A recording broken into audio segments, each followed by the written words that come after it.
Terima kasih Bu Ayu atas kesempatan yang diberikan. Ya, ini adalah merupakan suatu proyek saya dalam penugasan demonstrasi konseptual dalam program guru penggerak. Kebetulan saya angkatan 8 yang pindah ke angkatan 9 gitu ya.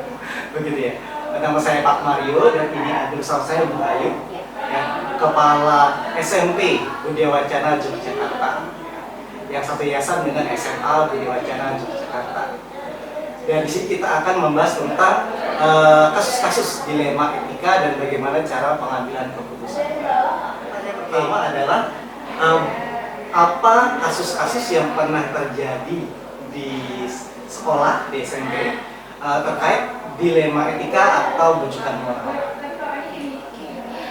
Saya coba menjawab ya, semoga sesuai jawaban saya.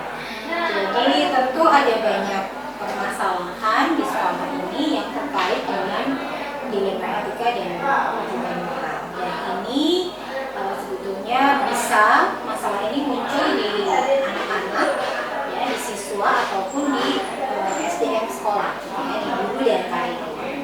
Yang saya banyak temukan sebetulnya adalah ketika permasalahan ini muncul dari seseorang, ya, artinya seorang individu itu melawan kaum mayoriti.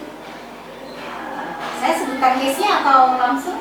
Boleh sebutkan Langsung saja. ya. Misalnya di dalam kepengurusan OSIS, ini kalau di siswa ya, itu saya melihat kebetulan di tahun ini mungkin ada satu pengurus OSIS yang point of view-nya agak berbeda dengan teman-teman yang lain. Dan saya tahu sebetulnya si siswi ini karena perempuan, dia itu punya point view yang tidak sama, tapi memang agak berbeda dengan teman-teman. Dan saya melihat dinamika yang luar biasa terjadi di kepengurusan OSIS di dalam setiap problem yang muncul ketika si siswi ini memunculkan pendapat. Pun juga di guru dan karyawan, mungkin ada satu karyawan atau guru yang punya cara berpikir yang berbeda. Nah, jadi di dalam problem yang saya temui, nah, kita sebagai leader harus berpikir supaya masalah ini bisa selesai. Meskipun kesannya satu orang harus berhadapan dengan mayoritas orang di situ. Nilai-nilai kebajikan apa yang mungkin muncul dalam proses dilema etika atau rujukan moral?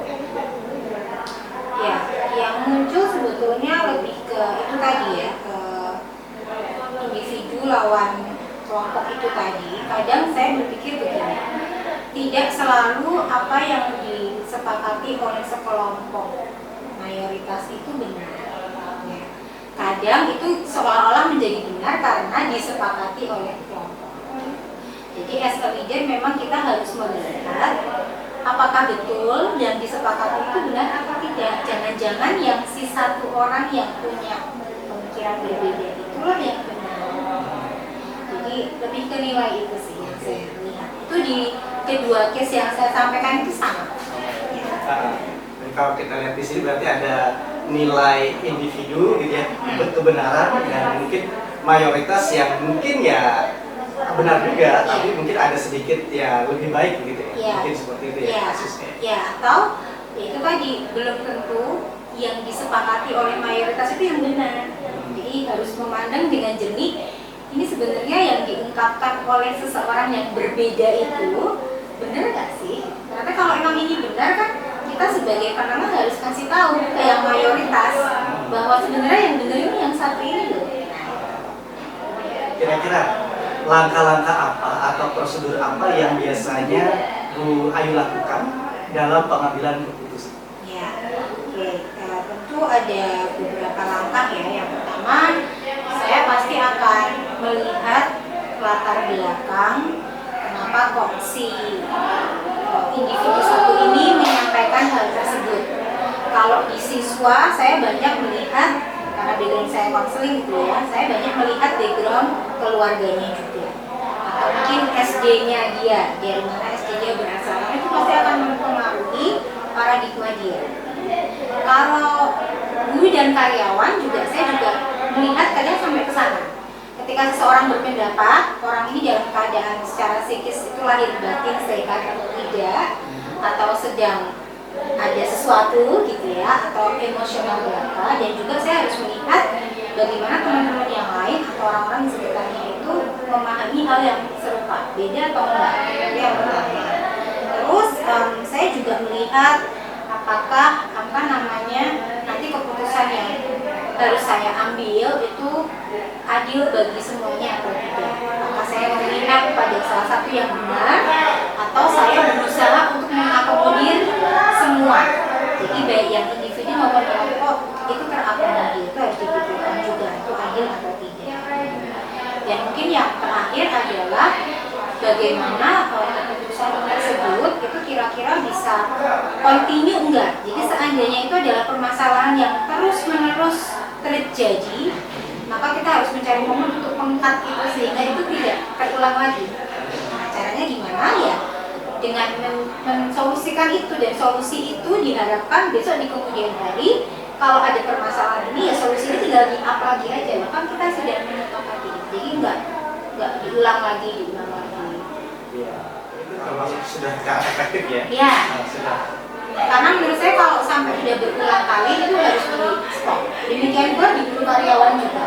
Misalnya kalau ada satu guru atau karyawan yang ngomongin hal yang sama, diulang lagi. Nah ini kan capek dong ya. Kalau setiap case ini itu muncul lagi case. Nah ini harus diselesaikan supaya kalau besok lagi ada permasalahan, tinggal keputusan kita up lagi. Ya ingat kesepakatan kita apa. Jadi kita nggak perlu ngulang lagi pembinaan lagi, rapat lagi, itu nggak perlu. Ya. Jadi ditemui kemudian bikin aturan gitu ya. Pas terjadi konflik muncul lagi. Ya tinggal di kesepakatannya apa, jadi dimunculkan. Jadi supaya nggak terus-menerus berkonflik. Ya. Kemudian kira-kira tantangan dalam menjalankannya apa? Banyak ya tantangannya. Kalau di siswa ya, tantangannya sebetulnya untuk ke siswa atau siswi ini sendiri, pihak sekolah harus bisa memastikan bahwa si anak ini punya harga diri yang cukup gitu ya. Jadi jangan sampai dia menjadi merasa rendah diri gitu ya, atau merasa berbeda dengan teman-temannya. Jadi kalau misalnya anak ini memang betul, ya kita harus terus kasih dia kepercayaan untuk dia bersuara, berpendapat. Ya tentu ini nggak semudah saya ngomong gini, perlu waktu konseling ya, perlu banyak bimbingan gitu kepada anak-anak ini. Kemudian kalau siswa-siswi juga tantangannya adalah ke orang tua. Kebanyakan orang tua tidak mau anaknya disalahkan. Kebanyakan orang tua itu pengennya anaknya yang benar. Nah, ketika anaknya ini mungkin mendapat respon dari teman-temannya itu berbeda dan orang tuanya ikut-ikutan, ini tantangan tersendiri karena ngurusin orang tuanya sendiri juga tidak mudah. Itu kalau anak-anak ya. Kemudian yang ketiga di anak-anak ini juga kita harus meminimalisir bullying. Jangan sampai ketika ada konflik seperti ini justru malah arahnya itu ke bullying. Jadi misalnya malah yang sekelompok ini jadi menganggap si satu anak ini selalu menjadi troublemaker atau apa, atau malah tidak disenangi. Itu jangan sampai ke situ. Untuk masalah timeline-nya nih atau jangka waktunya, kira-kira kalau untuk penyelesaian kasusnya yang siswi tadi, yang pengurus OSIS tadi, kira-kira sudah berjalan, solusi sudah 1 bulan atau 2 bulan itu selesainya itu dalam waktu 2 bulan itu, atau sudah masih berjalan nih kira-kira? Kalau yang siswi ini masih berjalan karena siswi ini juga masih kelas 7 dan saya menjelaskan pada komunitas pengurus OSIS sendiri maupun mungkin bapak ibu guru karyawan yang bertanya atau mungkin orang tuanya bahwa di SMP Widya Wacana ini kami menghargai setiap anak itu berproses kayak kurikulum merdeka sesuai fasenya gitu. Kita kan punya 3 tahun nih fase D. Ya ada anak itu kan yang bisa menemukan kayak momen itu ya pas mau lulus misalnya. Ya kita tetap harus hargai itu dong. Jadi nggak bisa kita memaksa anak untuk berubah mindsetnya itu seketika kita kasih pembimbingan langsung baik. Nah, itu kalau kayak gitu mah enak sekali, nggak ada tantangan, kasih tahu sekali langsung baik. Nah, kalau sekarang itu masih terus berjalan, Pak Mario. Tetapi semoga dengan pengalaman yang paling terakhir ini anak-anak tuh udah dapat value-nya apa, tapi tetap harus terus diingat. Faktor-faktor apa atau mungkin ada orang yang mempermudah atau membantu Bu Ayu untuk mengambil keputusan, faktor-faktor atau seseorang mungkin yang membantu Bu Ayu untuk mengambil keputusan. Ya, kalau untuk mengambil keputusan di siswa-siswi, kalau case-nya yang tadi, tentu kita melihat circle terdekatnya siapa. Jadi setiap ada case anak, pasti orang-orang di sekitarnya yang terdekat itu membantu saya untuk mengambil keputusan. Jadi kalau di kepengurusan OSIS, maka saya banyak dibantu oleh ambil OSIS dan bapak urusan di siswa. Kalau misalnya nanti case-nya anak yang lain, pasti nanti wali kelas banyak membantu. Dalam pengambilan keputusan dilema etika, baik itu tadi dari sisi yang pengurus OSIS maupun guru atau karyawan, ya, kira-kira pembelajaran apa yang bisa diambil atau direfleksikan dalam pengambilan keputusan? Ya itu karena kalau saya pribadi gitu ya Pak, saya tidak mau seseorang, siswa, guru, karyawan itu terus jadi nurut manut itu hanya karena takut atau juga seketika itu hanya karena mau nurut dengan saya nggak mau. Karena kalau kayak gitu kan berarti dia memang tidak berubah dari dalam diri. Jadi saya sangat menghargai proses dan tetap bersabar. Bahkan kalau di kalangan siswa, kalau ada orang tua yang berani meminta untuk Bu ya si A diberitahu Bu begini, saya pasti bilang oh itu nggak boleh kayak gitu, itu tidak fair. Mari kita menghargai proses anak pun guru dan karyawan. Mungkin karena saya juga belum lama di sekolah ini memimpin, saya sangat menghargai ketika setiap guru dan karyawan itu berproses berubah. Yang penting ketika nanti masalah itu clear, itu benar-benar ada perubahan di dalam diri. Bukan hanya sekedar taat peraturan, bukan hanya sekedar takut pada lintasan. Ya, berarti hasilnya nanti dulu ya. Yang penting proses perubahan itu yang dilihat Iya, ya. iya, iya. Hasilnya proses berarti. Iya, proses tapi yang ke arah positif ya. Iya, betul. Harus lebih baik. Betul. Mungkin itu dari saya untuk wawancara. Mungkin ya sudah cukup panjang nih ya, panjang lebar nih ya. Udah berapa menit? Iya.